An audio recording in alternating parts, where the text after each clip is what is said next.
Sasha, good morning. It's Monday. Just a quick FYI, I'm going to video 3 videos, Monday, Tuesday, Wednesdays, all at the same time, same lighting, same setting. I'm kind of testing out these 3 different cameras, so apologize you're a little bit my guinea pig, but just letting you know. So this is the back of the phone, so maybe the highest quality. Curious to know if you see any difference. If you don't, that's fine. I'm just curious. Anyway, so today, just new week, getting started. Hopefully last week was good. You got a little bit of downtime over the weekend. Just want to encourage you to make sure that you start off the semester on a good footing. Try not to get behind. I know we've talked about this a lot before. We also know that your grades are better than mine, so you're already doing better. But of course, I want my kids to do better than I ever did.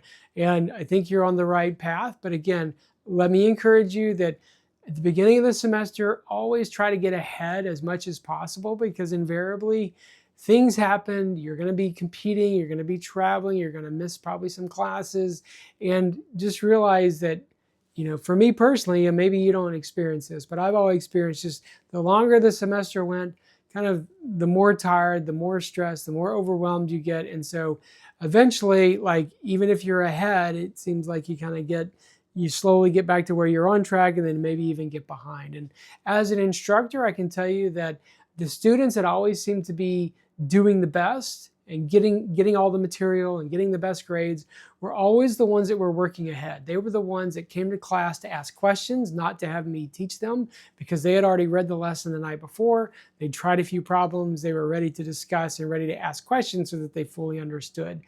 And they were always the ones that had time to come see me for additional instruction before projects, before tests, etc.